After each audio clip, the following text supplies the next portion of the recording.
In this review, I'm going to cover two models in one shot. Now, right here in front of you, you're looking at the AVH-P3400BH Pioneer.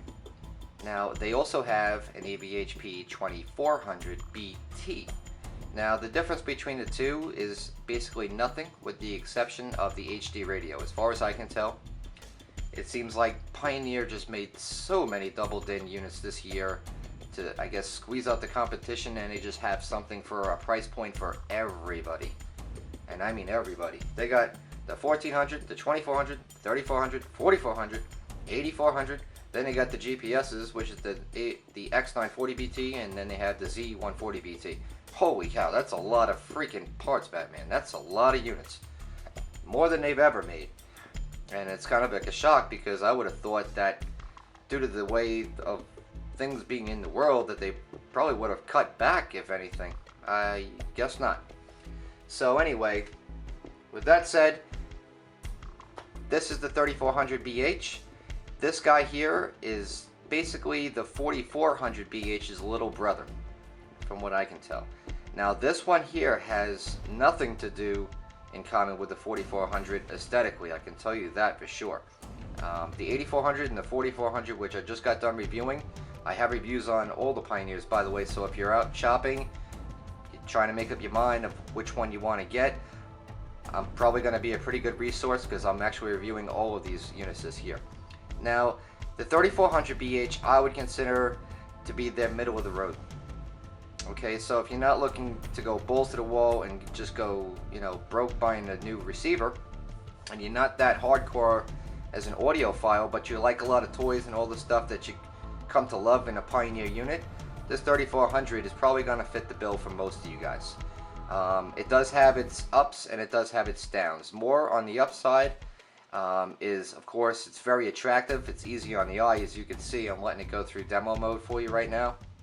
I mean, if I went to a store and I saw this in a soundboard, it would definitely draw me in for sure, because of all this here silliness is going on here on the screen. It's almost hard to stop looking at it. But I can tell you this, that as attractive as it may be, and as much as it offers for the money, it also has the drawbacks for the price. And I'll explain to you what those are, because if you know me, you know my reviews. I sometimes even take heat from my viewers. Like I got slammed, man, by a bunch of guys watching my my review on the Z series. Like, Mike, listen, if you want an honest review, watch me review it, you know what I mean? But if you just want somebody to tell you about how wonderful it is and how pretty it is, go to Pioneer's reviews, because they'll never say anything bad about their own products. That ain't my thing. I'm unbiased. I sell all these things. I don't care which one you buy. But I do care enough to take my time and make a video and explain to you the differences in all the units. And that's what I'm here for. So if you don't like something I say, keep it to yourself. So with that said, sorry. Let's get to the review on the 3400BH. So let's start with some of the highlight features.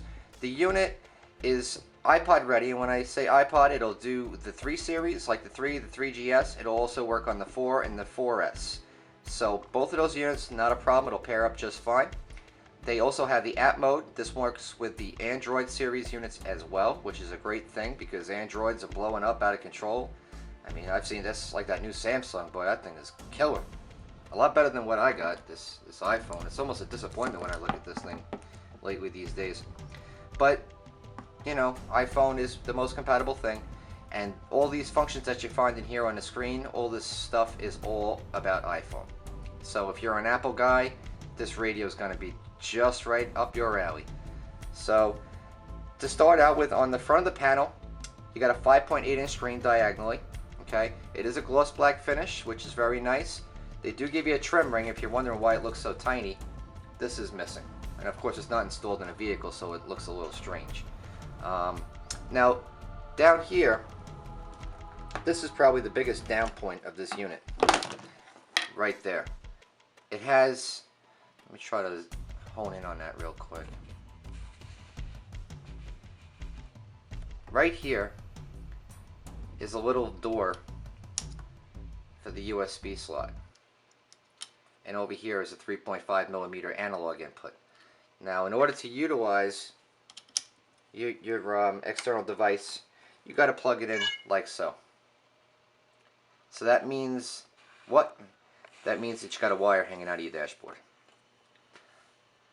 It's not the end of the world, you know, but hey, if you want to get more features or you want hidden wires, the 4400 would probably be your next logical step up. Nothing like the 8400, which has not one but two USBs in the back, which is crazy. Motorized detached face, and it's got a lot of crazy stuff. The 8400 is real nice. So over here, they got the rotary commander, which is your volume, your home screen, source button, mode, mute. They position right there to the left, track this or fast forward, rewind. That there is your IR sensor for the remote control, which is included. They give you this, which is very nice, especially for the money. You know, thinking about it price-wise, they're giving you a lot for your buck. I gotta say that. It comes with the CXE 5116, and this will do pretty much all your functions for DVD and audio. So that's really good. Also, like all the Pioneers, they come with a CD-VM1 hands-free microphone, Bluetooth microphone. And they give you a little mount to clip it onto something. Or you can flush mount it. Whatever you want to do. Now, you'll see that these here are changing. You can customize those colors to match the interior of your vehicle, which is a nice feature. So, let's get this thing out of demo mode. This is going to be a home screen. These are your icons. So, HD radio, which is proprietary to this model, the 3400BH. The 2400BT, not so much. You'd have to buy an external HD radio tuner to expand and add that function. Auxiliary inputs, which you can turn on and off. All it is just composite RCA inputs. That's a second AV audio video input. The disc, of course. Your iPod, which I have mine plugged in, and I'll show you that. Sirius or XM, or both. Pandora app, which I don't have linked, and you have Bluetooth audio, so you can stream from your phone right to your stereo, no problem. An off button, which is very cool because Pioneers never had that, as far as I know. Your hands-free Bluetooth, that's going to bring you into all your settings. I'm not going to connect my phone today to this radio because it's a demo unit. They always have that nice little back button, which is a very cool thing.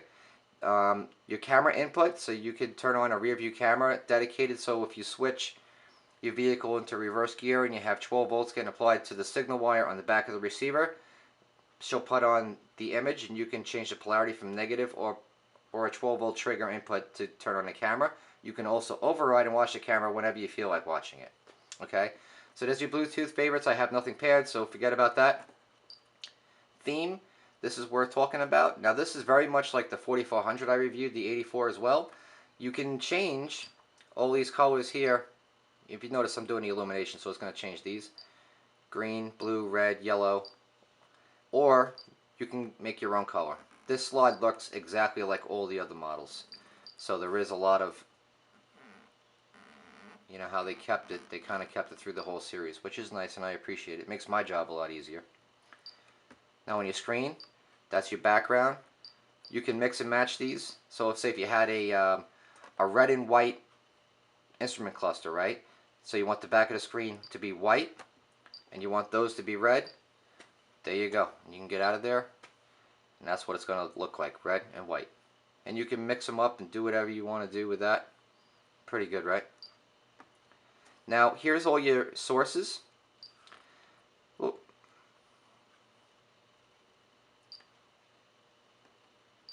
Say, for instance, there's your iPod. Okay, there it goes. This one has the ever scroll feature, so you get like it's doing right there. This unit only offers 3 lines of text, like the 4400. So far from what I've seen this year, Pioneer, the only one that has the 4 lines of text is that 8400. But that's not bad. That's pretty nice. I like that. And they have the bar right down there. Play, pause, so you can quickly do what you got to do with it. There's a picture of a phone, so if you wanted to make a call while you're running a source, you could do that. The little magnifying glass is going to bring up all your search criteria. Down there should just be audiobooks like it is. Composers, genres, podcasts, songs, albums, artists. We'll do artists. Now let's say we wanted to find a song by Pink Floyd. Okay, it's going to start, of course, alphabetically at A, so we'll hit that. Check that out. The whole alphabet is right down there at your fingertips. But very much like all the other units, with the exception of the 44 and 8400, the screen is a little touchy. At least it is for me.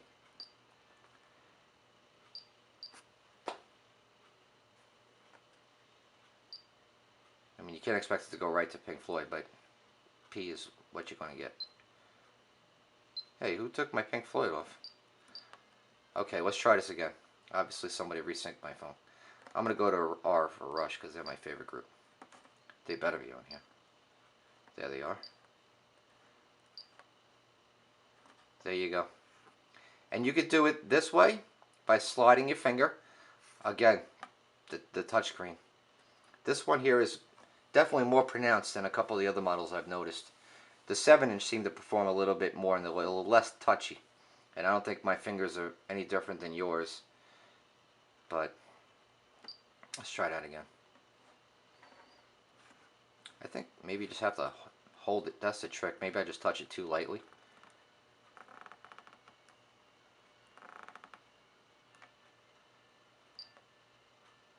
There you go.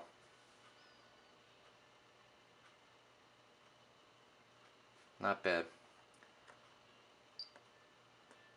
That's for video, which we're not using. And favorites, which I don't have any favorites or anything stored in my phone, so that's not really going to apply here. And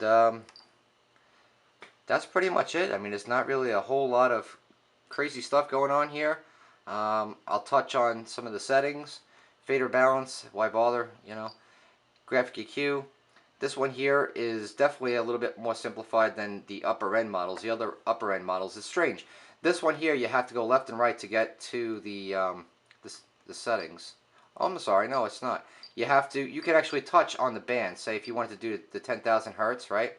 You touch it to that band, then you can go up and down.